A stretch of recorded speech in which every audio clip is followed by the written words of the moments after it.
Netcasts you love. From people you trust. This is TWiT. Audio bandwidth for the Daily GizWiz is provided by Winamp. Subscribe to the Daily GizWiz and all your favorite podcasts with the ultimate media player. Download it for free at winamp.com. Video bandwidth for the Daily GizWiz is provided by CacheFly at CacheFly.com. It's time for the Daily GizWiz with Mad's maddest writer, Dick DeBartolo. This is episode 1241 for Monday, December 13th, 2010, Plunge Max. The Daily GizWiz is brought to you by Ford and the new 2011 Ford Edge. It grabs attention as well as it grabs the road and features available My Ford Touch to connect you to your vehicle in new and innovative ways. The 2011 Ford Edge. Drive one this week at a Ford dealer near you. And now, get ready for Dick. It's a brand new week, a brand new day, and a brand new Daily GizWiz, y'all. It's a brand new day and a brand new week. Baby Giz Wiz winning streak. 5 more gadgets, 5 more shows. We're gonna keep Dickie on his toes. Everybody sing now. Y'all can dance, but please don't sing. It's Wiz thing. Never mind. It's a sad, sad thing. Bad for you and they're bad for me. Watch them all on TWiT TV.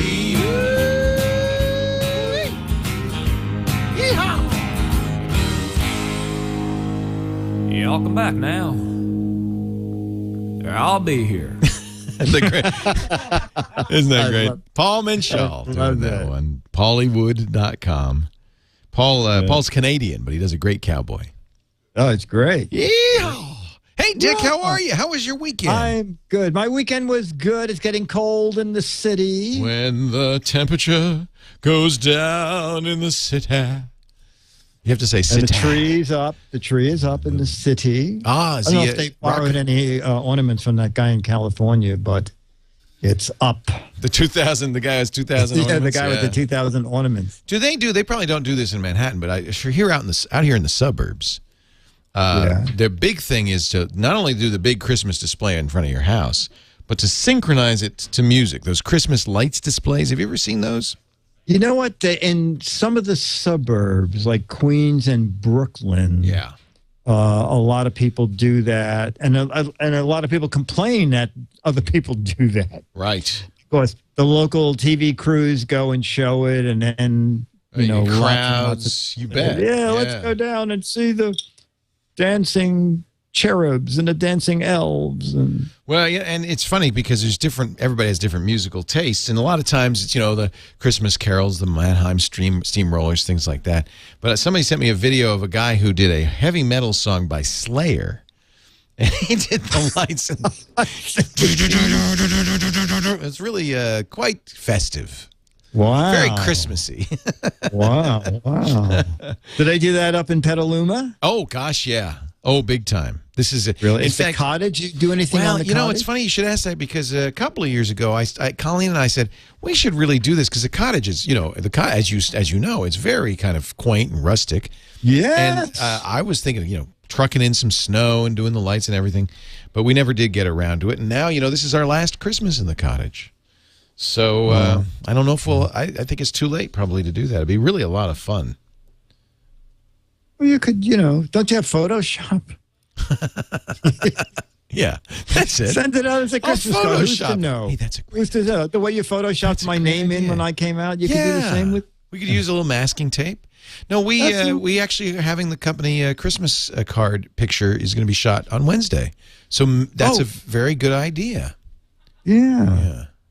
Well, put me on the monitor, and I'll be up in the corner, and I'll be waving. Yeah, I realize it's only a few days before Christmas, but we like to hold off on shooting the Christmas card shot until as close as possible in case we fire anybody. Oh yeah, everybody there is on the way out the door anyway. Yeah, so exactly. I don't want to really memorialize anybody if they're not going to be here. Yeah. Well, I think just what you did last year, just saying this card is a representation of the type of people who may or may not be working at TWiT as you read this. This is a staffing suggestion, subject to change. Yes, exactly. Yeah, exactly. I think that's I'll put that at the bottom. That only we have people like this, but their faces may be different by the time faces you may read vary. Oh, I know. Contents may have settled during shipping. Something like that. May appear empty. Cottage may appear empty during the move. We may have left. Oh, that's how you fire people. You know, Eva says Leo has no heart for letting people go. I don't. So I think the thing is just say, hey, you know, kids, we're moving, but you're staying, and you're staying, and you're staying. That's that old joke where the recruit's mother has died, and the staff sergeant doesn't want to tell him or anything, so he says to the recruits are all lined up, all of you who have a mother at home, take one step forward. Not so fast, Kowalski. That's cruel. That's mean. That's bad. But I could use it. Yes. Dick, do you have a gadget? I do have a gadget. I'll tell you the name. Just some you'll probably guess. The name of this gadget is PlungeMAX. I have one of those. It's a supersonic toilet plunger. It's close. It's close. You're right. Toilet plunger is right. Okay. And category's right, which was a good the category is right. Yeah. This thing really saved the day. It's something I picked up at the hardware show, and I had it sitting on a shelf. And even though I like to test everything out, I didn't feel like stopping up the toilet to see if this really worked. So the other day, I'm flushing some garbage down the toilet, and I overdid it, and I flushed it, and the bowl started. You flush garbage down your toilet? Well, it was. This must be a New York thing. Dog poop.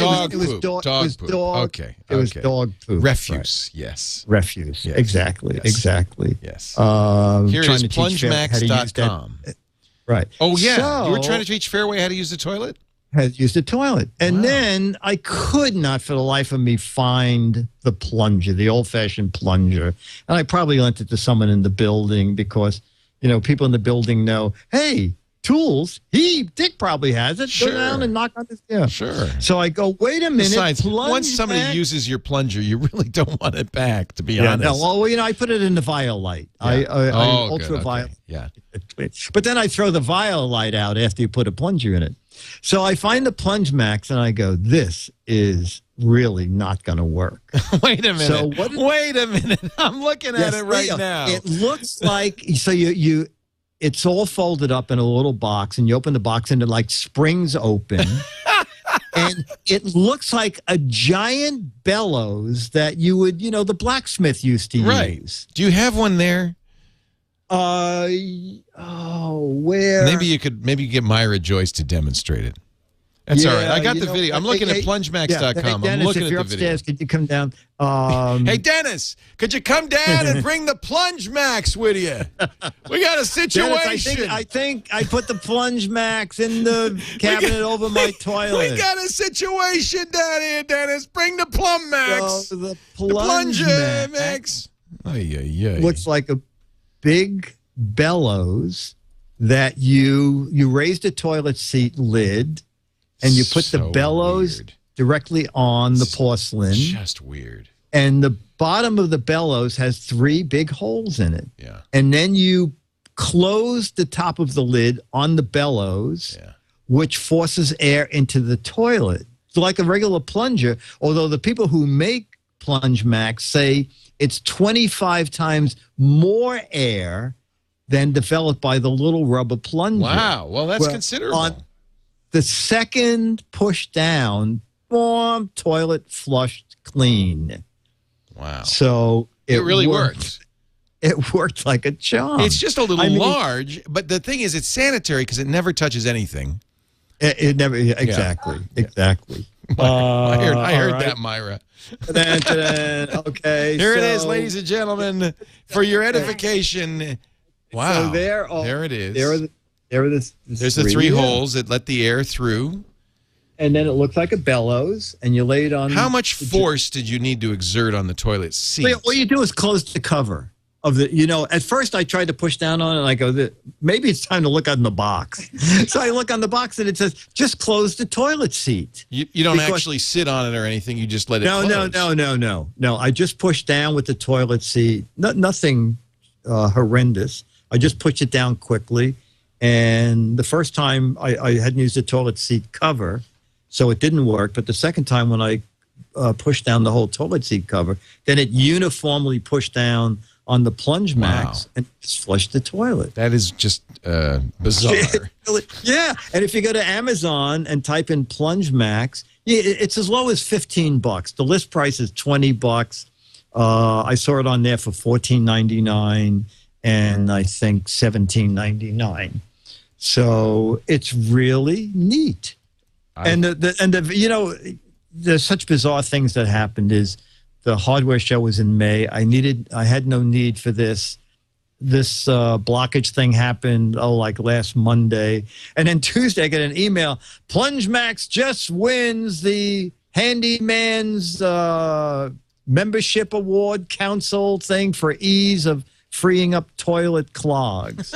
I didn't know there was an award for that. That's really great. Oh, yeah. Didn't we win that 2 years ago? I think we did. We did. Yeah, the Podcast Plunge Award. Yeah. Push down on our podcast and let the debris fly. Fly freely. Yes, indeedy. Wow. The no mess plunger eliminates the dirty plunger. 25 times the displacement of a regular plunger. Well, Dick, we've really started this week off with a bang. Yeah, with a flush. I'm flushed with excitement about this product. Indeed. Okay. I don't know if I should do this, but I'm going to. It's time to talk about the fabulous Ford Edge. I'm flushed with excitement about that. I am too. This is exactly why they didn't want to buy podcast ads. They had no idea what the environment, that's what they call it in the business. What's the environment going to be for our ad? Well, they're going to be talking about toilet plunges. Welcome to Schneider's Toilet Talk here. We got a really big one for you. This is the most amazing toilet plunger since I've seen ever since the Seat Sucker, which came out many years ago. You may remember that one. It was a very bad idea. Ford is, I'm very proud to say, a sponsor for at least one more show. Until they hear this one. Until they hear this one. I actually, I've been talking with the folks at Ford about the exciting new contest I've got going on. I'll tell you about that in a second, but first I want to talk about the 2011 Ford Edge. We test drove one. I test drove one. Drived one. I drove one at the Blog World Expo, and those are very, very nice vehicles. Just gorgeous looking. I mean, outside, the very smooth lines, very fluid and aerodynamic shape. Inside, it reminded me a little bit of my 2010 Mustang. It's just very clean, good-looking instrument panel, center stack, the door trim, the floor console, very sleek design, great fit and finish. I just love, it's the same thing with my Ford. When you close the door, it just gives you that, you just know this is a well-made vehicle, solid. And some of the things people like about the Ford Edge, I was talking to a friend of mine he's very proud. He says, we're a Ford family. I said, that's nice. I didn't know this about you, but now I think about it, that's all you drive. He said, we wanted a larger car with good second-row legroom because we like to drive adults around. We don't have kids anymore, we want to drive adults around.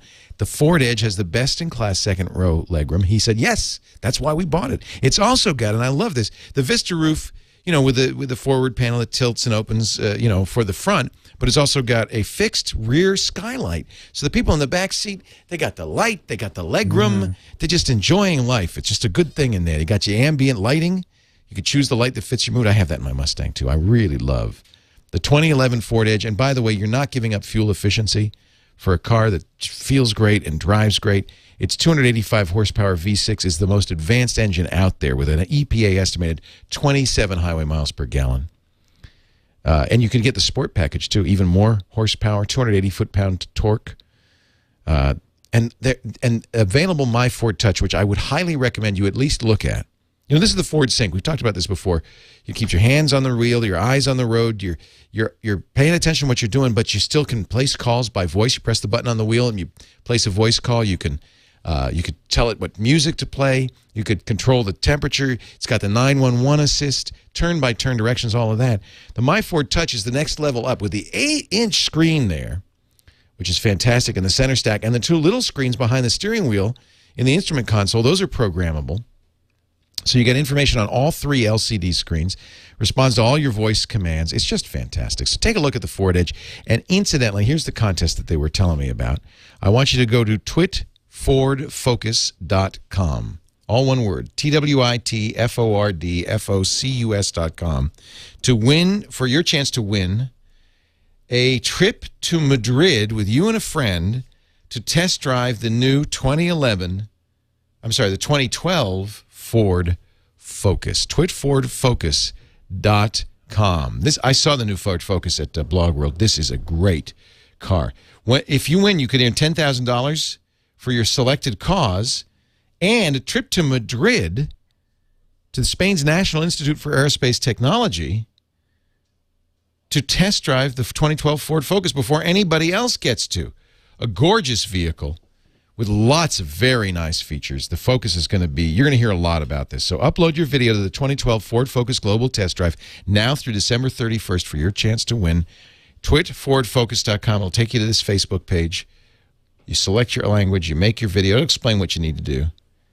No longer than 2 minutes, and then good luck. And I think you have a great chance. There's a lot of people putting their videos on there, but I think you have a great chance to win a really great prize. I'd love to go to Madrid. And then to drive the Ford Focus. That's awesome. TWiTFordFocus.com. And we thank Ford very much for their support, as always, of the Daily Giz Wiz Show.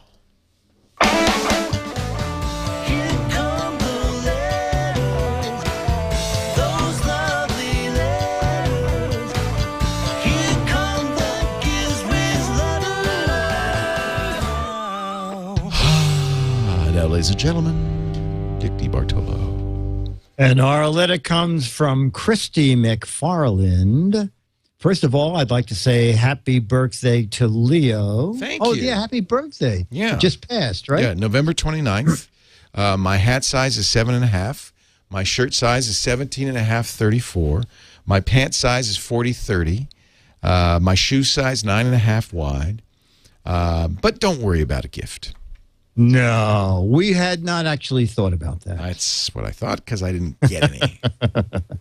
I don't quite understand this. I'd like to say happy birthday to Leo, and I'd like to say he should never sing in the key of Turkey Day again. Does that make sense to you? No.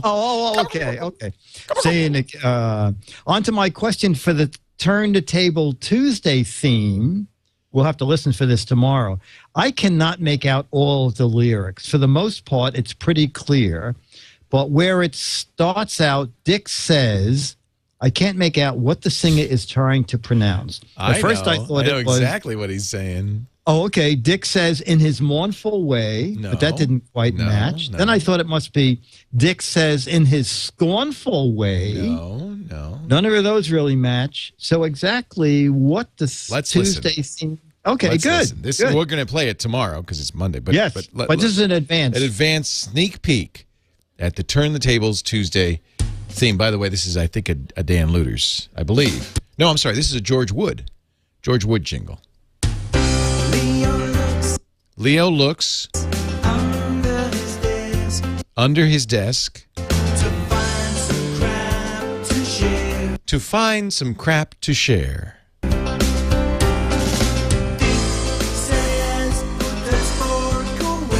See, you don't hear the put very clearly, but it's put the spork away. Yeah. Oh, okay. We'll play it again.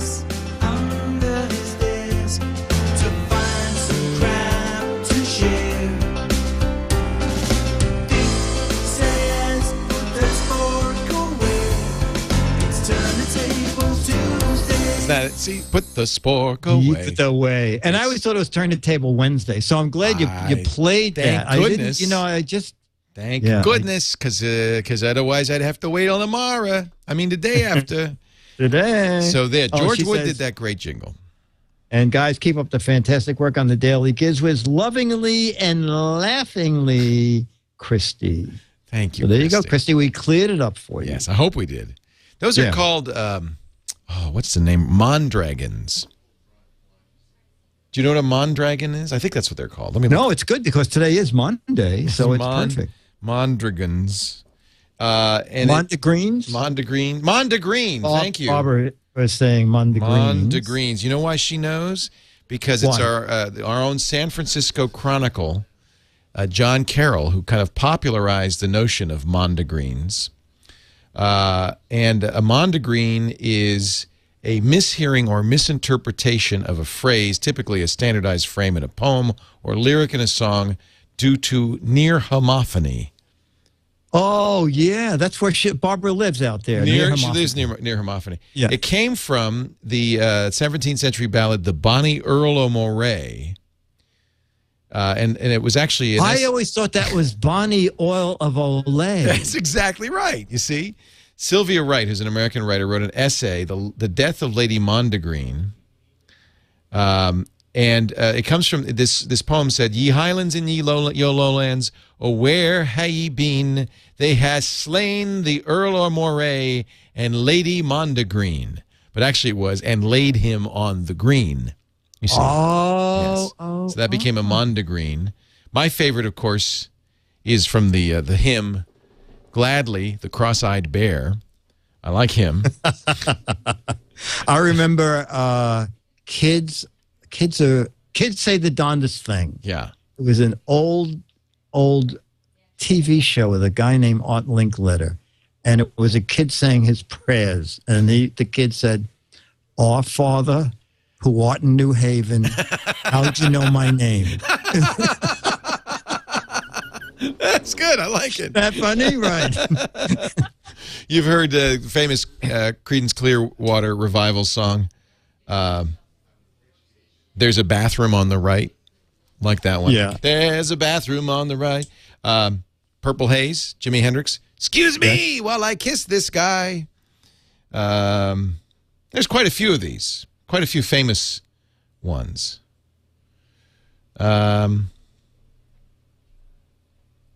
So there it is. It's a mondegreen. I'd love to hear, I think this would be a good chance to get some letters. So please email me. Please, I beg of you, with your favorite mondegreen. And thank you, Barbara, for correcting me. Mondegreen. Merzy Dotes? Well, that's not a Now, did Dennis bring something else? Did he bring another plunger down? What's the... Well, I see Dennis in the background. Merzy Dotes and Dozy Dotes and Little Lambs Eat Ivy. A Kid'll Eat Ivy too, wouldn't you? And those were all... People just saying it wrong. Oh, I see. Yeah. Merzy Dotes and Doze. Because there's people would spell it Mairzydotes. Merzy Dotes. Oh, that's right. Merzy Dotes. But it's Mares Eat Oats. Yeah. Got it. Well, this has been a very educational. That's the problem. Too much learning. Dick, tomorrow I will preview. Actually, I'll give you my full review because I've had it now for a few weeks. The new Microsoft Kinect. Oh, okay. I played it just for like 20 minutes, but I'd love to know. Yeah, we've had it for a few weeks now. Yeah. So my review of that coming up just in time for the holidays. I'll see you then. I'll be here. DAILY. It's the Daily Giz Wiz. It's the Daily Giz Wiz. It's the Daily Giz Wiz. It makes its own gravy. Yeah.